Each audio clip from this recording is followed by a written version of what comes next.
നമ്മുടെ രാജീവ് ചന്ദ്രശേഖർ സാറിൻ്റെ ഒരു കാർഡ് കണ്ടപ്പോൾ എനിക്ക് ഭയങ്കരമായ സന്തോഷം തോന്നി. അത് വേറൊന്നുമല്ല, UDF ജനങ്ങൾക്ക് നൽകിയ വാഗ്ദാനങ്ങൾ പാലിക്കണം, അല്ലെങ്കിൽ ഞങ്ങൾ അത് ചെയ്യിപ്പിക്കും. ഓഹ്, എനിക്ക് ഉൾപ്പുളകം കൊണ്ട് പൊളഞ്ഞെന്ന് മാത്രമല്ല, പൊളഞ്ഞ് വലഞ്ഞ് എന്തൊക്കെയാണ് എനിക്ക് അറിഞ്ഞുകൂടാ, ഏതാണ്ടൊക്കെ എനിക്ക് സംഭവിച്ചു. സംഗതി എന്താണെന്ന് വെച്ചാൽ, ഒരു ഗവൺമെൻറ് അധികാരത്തിൽ വന്നില്ല, കയറിയില്ല, അവരുടെ പ്രവർത്തനം തുടങ്ങിയില്ല, മുഖ്യമന്ത്രിയും മന്ത്രിമാരും സത്യപ്രതിജ്ഞ ചെയ്തില്ല, സംവിധാനം ചലിച്ചു തുടങ്ങിയില്ല. ഈ പറയുന്നവർക്ക് കേരളം മുഴുവൻ മറ്റെല്ലാ രാഷ്ട്രീയ പാർട്ടികളും ഒഴുക്കുന്നതിൻ്റെ അത്രയും കാശ് ഒഴുക്കിയിട്ടും ആകെ കിട്ടിയത് 3 സീറ്റാണ്. ആ 3 സീറ്റ് കിട്ടിയ ആളുകളാണ് പറയുന്നത്, അത് ചെയ്തില്ലെങ്കിൽ ഞങ്ങൾ ചെയ്യിപ്പിക്കണം സാറേ. പ്രതിപക്ഷമെന്നുള്ള നിലയിൽ നിങ്ങൾ ചെയ്യിപ്പിക്കണം.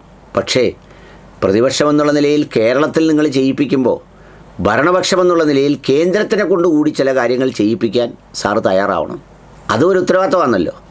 ഇന്ധനവില 50 ആക്കാൻ വേണ്ടി ബഹുമാനപ്പെട്ട ഇപ്പോഴത്തെ പ്രധാനമന്ത്രി അന്ന് നടത്തിയ പ്രസംഗങ്ങളും നമ്മുടെ പാർട്ടി കേരളത്തിൽ നടത്തിയ സമരങ്ങളുമൊക്കെ അവിടെ മാരാർജി ഭവനിലെ കമ്പ്യൂട്ടറിലെ ഓൾഡ് റെക്കോർഡ്സിൽ കാണും. അതൊക്കെ എടുത്ത് ഇടയ്ക്കിടയ്ക്ക് കാണണം. എന്നിട്ട് അതൊക്കെ നടപ്പിലാക്കാൻ വേണ്ടി ഉള്ള ശ്രമങ്ങൾ നടത്തണം. അതുപോലെ തന്നെ ചോദ്യപേപ്പർ വിറ്റ കേസുകളൊക്കെ ചർച്ച ചെയ്തുകൊണ്ടിരിക്കുകയാണ് ഇപ്പം രാജ്യത്ത്.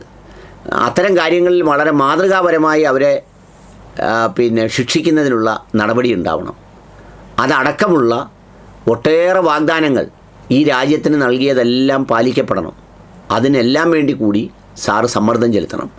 അല്ലാതെ കേരളത്തെ മാത്രം നന്നാക്കിയാൽ, കേരളം ഒരു ഇന്ത്യയൊന്നും അല്ലല്ലോ, ഇന്ത്യക്കകത്തുള്ള ഒരു സംഗതിയാണല്ലോ കേരളം. ഇപ്പം നമ്മൾ സാധാരണ പിള്ളേരെ അങ്ങ് അച്ചടക്കം പഠിപ്പിക്കുകയും വീട്ടിൽ മൊത്തത്തിൽ കുഴപ്പമാവുകയും ചെയ്തിട്ട് ഒരു കൊച്ചിനെ മാത്രം അങ്ങ് കുളിപ്പിച്ചു സുന്ദരനാക്കാൻ ശ്രമിച്ചാൽ എങ്ങനെ? അവിടെ മൊത്തത്തിലൊരു അന്തരീക്ഷം ഉണ്ടാവണ്ടേ? അതുകൊണ്ട് രാജീവ് ചന്ദ്രശേഖർ സാറ് വളരെ മുൻകൈ എടുത്ത് നിർബന്ധപൂർവം ഈ 2 സർക്കാരുകളെ കൊണ്ടും, കേന്ദ്ര സർക്കാരിനെ കൊണ്ടും സംസ്ഥാന സർക്കാരിനെ കൊണ്ടും ജനോപകാരപ്രദമായ നടപടികൾ ചെയ്യിക്കാൻ ഒരു കരുത്തുറ്റ ഭരണപക്ഷമായി ഡൽഹിയിലും ഒരു കരുത്തുറ്റ പ്രതിപക്ഷമായി കേരളത്തിലും പ്രവർത്തിക്കണം. അല്ല, ഇത്ര ധൃതി എന്തിനാ സാറേ? ആകെ ഇനി വരാൻ പോകുന്നതല്ലേ ഉള്ളൂ. അതിനു മുമ്പ് ഈ വേളം വെക്കണോ? അല്ല, ബസ്സിൽ കയറി സൗജന്യ യാത്ര വേണം. അതായത് VD സതീശൻ അധികാരമേറ്റെടുക്കുന്നതിന് മുമ്പ് VD സതീശൻ രാജിവെക്കണം എന്നൊക്കെ പറയുന്നത് പോലെ ഇത്രയും ബഹളവും ഒച്ചപ്പാടുമൊക്കെ ഈ കാര്യത്തിൽ ഇപ്പോഴേ ഉണ്ടാക്കുന്നതുകൊണ്ട് വല്ല കാര്യമുണ്ടോ? ഒന്ന് സമാധാനപ്പെട്ടിരുന്ന് ശാന്തമായി കാര്യങ്ങളൊക്കെ ഒന്ന് രൂപപ്പെട്ട് വരുന്നില്ലെങ്കിൽ ആളുകൾ തെറ്റിദ്ധരിക്കൂലേ? വല്ലാതെ തെറ്റിദ്ധരിക്കും. എന്ന് പറഞ്ഞാൽ ഇതൊരുമാതിരി അസൂയയും കുശുമ്പും കടിയുമൊക്കെയായി ആളുകൾ ചിത്രീകരിക്കും. അത് മോശമാണ്. പ്രത്യേകിച്ച് സാറ് വലിയൊരു മഹാവ്യവസായി കൂടിയായതുകൊണ്ട്.